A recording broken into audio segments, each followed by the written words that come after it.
naranasan? Hindi kayo abstinent kung kayo pa ay nasa elementary? Wala siguro kayong problema sa bahay? Wala kayong problema sa bahay? Ha? Pero lahat tayo may mga problema sa ating tahanan. Ngunit, nagpapatuloy pa rin tayo dahil alam natin kung ano yung ating layunin sa ating buhay. Kaya, nagpapatuloy pa rin tayo sa ating pang-araw-araw na buhay. Yan. So, kinakailangan na kapag kayo ay mga may problema, lahat tayo mayroong mga problema. Sino ba dito yung walang problema? Ha? Tayo ay mayroong mga problema. Ano nga yung sabi ng Bini? Yung kantang Bini? Buhay ay karera. So yan ay kinakailangan na huwag tayong maging kompetensya sa iba. Hindi natin yung mga kabatchmate natin ay nasa kolehiyo pero ako nasa high school pa lang. Hindi mo ikumpara ang iyong sarili sa kanya dahil hindi kayo hindi kayo kaparehas ng estado sa buhay. Mayroon sa atin na may mayaman, mayroon dito ang mahirap. Hindi naman lahat mahirap pero nagkakaahon pa rin sa pang-araw-araw na buhay.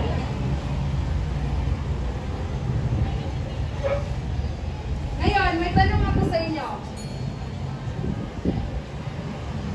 Sa tingin niyo ba, nangyari ba sa totoong buhay ang mga kaganapan sa akta ating pinanood?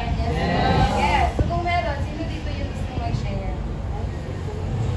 Yung sa ibang section may nag-share doon ng napanood niya sa GMA. So magpakailanman kayo, baka may napanood kayo or mayroon kayong kakilala, nag-share sa inyo. Sino yung mga gustong mag-share dito? Ay, sino na lang dito yung working student? Sino yung working student? Ha? Or sino yung tulog palagi sa klase? Ito na lang. Ha? Ay, dagdag ko pa lang. Sabi ng may akda na sino nga yung akda ng lalaki ng Eric? Ang sabi niya doon, ilahad niya na ang troublemaker ay maaari din palang maging dreammaker. So, kayo, nangyari pa rin sa atin na naging troublemaker tayo dahil lumikot tayo sa ating landas. Sino yun? Sino yung naging troublemaker dito? Ano mo bang i-share? Binibining Neza? Tama ba ko, Neza? Huwag kang mahiya. Andito kami mga kaibigan. Andito si Mang Yakos. Baka maaari ka niyang tulungan kung ano yung problema. Ano ba ka mo? I-share mo lang. Gusto namin malaman. Chismoso kami. Mga chismoso at chismosa kami. Katong grade 8 ko kay focus kayo ko sa akong studies to the point nga nag-absent lang ko kay nag-faint ko for 2 days straight ko nag-faint kay naadi ko sa ko academics to the point nga hilakan na ko siya once na makakuha ko lower grade like baka line of 8 lang ko kay mag-breakdown ko or well done ako akong kwarto nabot ko sa point nga giguban ako ang mga kwarto so ato nya pagkatungtong na ko sa grade 9 kay laging wala ko na ang akong grado maggusto na kay 1992 so nag-expect ko sa fourth quarter 93 sa dihang na 90 man ko so mo to giwaldan akong balay pa to nag-ana ko sa ko sarili nga feel ako din ani mabalik pagka grade 9 so pagka grade 9 ako wala ko nagtarong eskwela nagka-cutting classes ko to the point na hapit ko mag-over the back kay na-influence ko then dito po ko nag-start o drink o alcohol o niya na influence ko na mag-cigarette pero wala na ko siya na-adopt kay nakitaan man ko ni mother niya si mama mao nakaingon ko na pressure ko sa kong sarili kay si mama is education siya so nagatundo siya sa elementary for 15 years na karon niya kumaig-agaw kay criminology flight attendant nurse di ba o pressure jud ka og gamay ka og gradong di ba ilaw yung kumaig-agaw kay top 2 niya ko ni kulela diba so pagkaroon grade 10 so as you see na pabida kay ko parang dili siya maingon og pabida I'm just being active gusto ko mobalik sa akong grade 8 moments na wala na tong negative nga mag-breakdown ko pag magamay ko okay Maraming salamat Binibining Neza sa inyong pagbahagi ng iyong kwento. Ang kwento ni Neza ay maaari natin mapulutan ng aral. Siya ay anong nangyari sa kanya dahil siya ay nakakuha ng mga mababang marka. Hindi naman mababa ang binibining Neza, hindi naman mababa ang 90. Hindi yan siya mababa sapagkat yan ay mataas na kapag ikaw ay nasa kolehiyo. Totoo yan. Huwag mo, kaya, yan, tama ang Panginoon na bibigyan ka ng maliit na marka sa iyong nakasanayang grado. Kasi kapag ikaw ay pupunta ng kolehiyo, sadya, yan ay inihanda ka na ng Panginoon para sa iyong kolehiyo, sa iyong panahon na ikaw ay maging kolehiyo. Dahil kapag ikaw ay maging kolehiyo, magiging masaya ka na kapag makakuha ka ng dress. Totoo yan guys, magiging masaya kayo kapag makatanggap kayo ng dress. Or 1 point, or 2.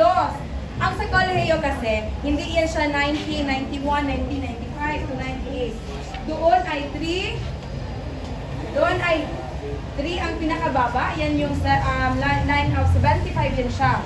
At saka ang 2, yan yung 80, 86 to 85 yata. Basta yan yung magiging masaya ka na kapag makakuha ka ng 1.5. Kaya, alam nyo guys, huwag kayong mag-breakdown kapag kayo ay nakakuha ng mga maliliit na marka. Yan ay blessings na kasi nasanay na kayo. Ako ay nasanay na din. Yung ako ay nasa kolehiyo na. Pero yung nasa high school pa lang ako, hindi ako active, hindi ako lahat mga hindi ako academic excellent. Pero, nagpapatuloy pa rin ako sa daloy ng ating buhay. Sapagkat, hindi naman kinakailangan ng mga magagandang mga magagandang receive mo na award kasi hindi mo naman yan siya madadala kung saan ka dadalhin ng panahon. Pero kung kayo ay gusto ng mga flying honors, maganda din yan. Pagpatuloy nyo kung kaya nyo, abutin. Pero alam ko naman kayo mga nandito sa Calderon, kaya-kaya nyo yan abutin. Kaya binibining Neza, magpasalamat ka kasi ikaw ay nagkakuha ng 90. Kayo ay mag-breakdown ba kayo kapag kayo ay makatanggap ng 90? Yes. Hindi. So, iba-iba talaga ang tao. So, hindi natin i-invalidate yung feelings ni Neza dahil nakasanayan niya na yun. Pero yun si Sir Kit, ay ano yan siya? Academic excellent yan siya. Pero hindi siya nag-breakdown kapag makatanggap siya ng dosa. Yan. Dahil nasanay na siya. Yun. Pwede mo. Maraming salamat, binibining Neza. Ngayon ay magkakaroon tayo ng aktibidad na pinamagatang pinto ng kinabukasan. Saan yung unang pangkat? Ayun, unang pangkat? Unang pangalawa. Ang unang pangkat ay gagawa ng ay susulat ng mga katagian ng mabuting mag-aaral.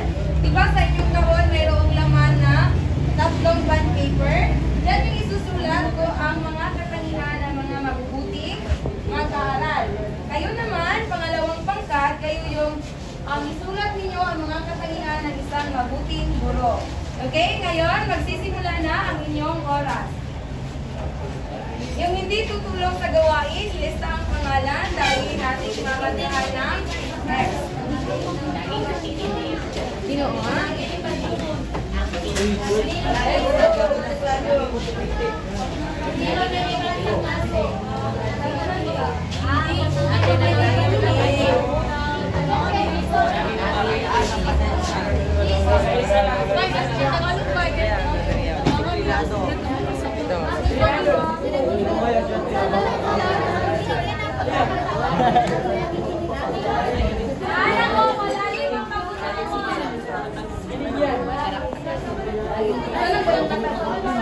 Ay, hindi, limited.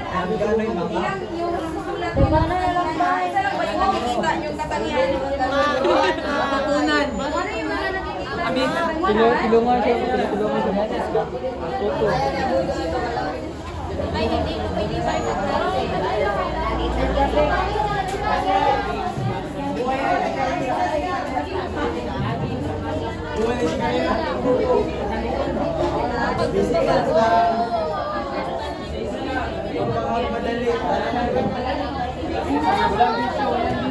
Ulo na sa ila mo na. Laging nasa klase. Hindi lumiliban sa klase na lang.